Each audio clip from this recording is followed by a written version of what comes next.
Hello everyone, Brian here.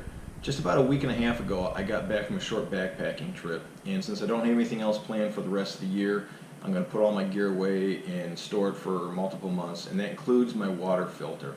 So I want to use this video to share something with you that I came across about a year and a half ago so you guys don't experience the same problem I did. A water filter that clogged after long-term storage. Not once, but twice. So I've been using the Sawyer Squeeze filter for several years now, and I really like it. I like that it's so much smaller and lighter compared to my previous filter, which was an MSI or MiniWorks. Not to mention that it requires little to no effort to use, especially at the end of the day when I typically use it as a gravity filter. But the clogging issue after long-term storage almost made me give up on that filter and look for something different. Unfortunately, the very first time this happened to me, it was at the end of the very first day of a through hike on the beaten path in the mountains of Montana. Backflushing in the field didn't remedy the situation, but fortunately I was hiking with my friend Dane from the Feathered Prop YouTube channel, and I was able to use his filter for the remainder of our trip. I wasn't able to get the problem fixed after I got home, so I ended up purchasing a new filter.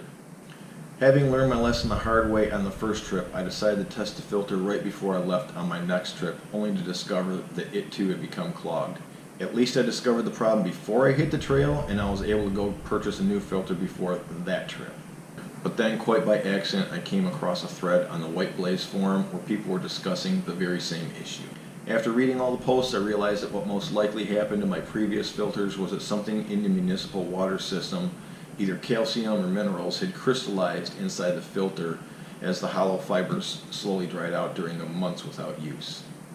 So for the rest of this video, I want to take you step by step through the process I now use before storing my filter for long periods of time. And yes, this seems to have solved the problem.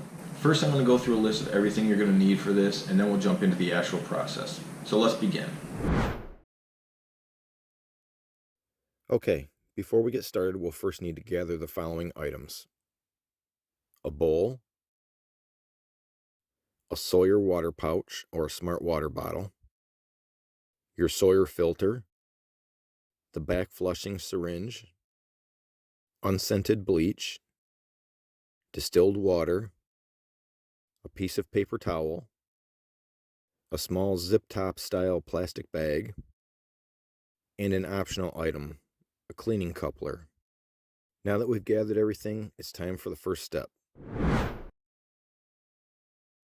So the first step in preparing your filter for storage is to remove any silt or sediment by backflushing with clean water.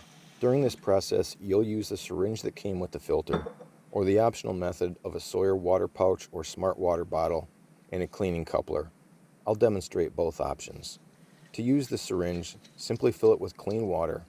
Hold the tip firmly against the end of the filter, furthest from the blue label, and depress the plunger until all the water is gone. If you choose to use a cleaning coupler, simply fill the container of your choice with clean water. Screw one end of the coupler to the container, the other end of the coupler to the filter, and squeeze the container to force water backwards through the filter. Sawyer claims the internal hollow fiber elements can withstand up to 20 psi, so whichever method you choose, be forceful. The number of times you need to repeat this step will depend on how dirty the water was that you filtered in the backcountry. Simply repeat the process until clear water flows easily from the filter.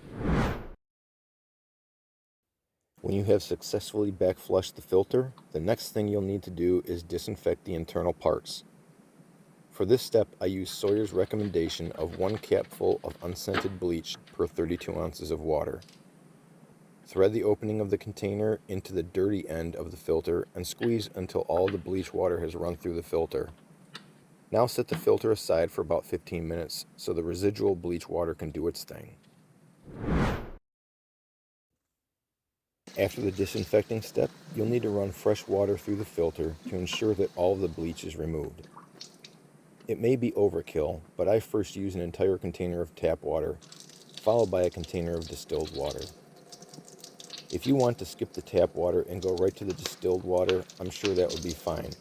However, if you do both, just be sure to use the distilled water last. Otherwise, you run the risk of leaving behind calcium or other dissolved solids that could potentially clog the filter if they crystallize inside the hollow fibers. From what I've read, one of the tricks is to make sure the filter doesn't completely dry out.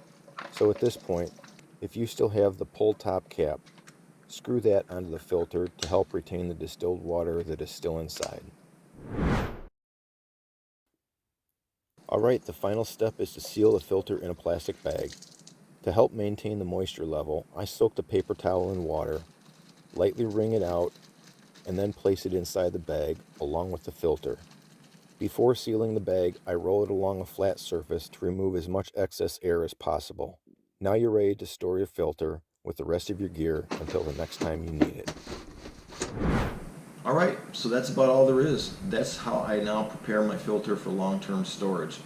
If you had a similar problem and you found this video helpful, please consider giving it a thumbs up and leave a comment down below. Let me know how it worked for you. And maybe if you know someone who's got a problem like this with one of their Sawyer filters, please consider sharing it with them. Alright, so that about wraps up this video. So until next time, get outside and enjoy the great outdoors.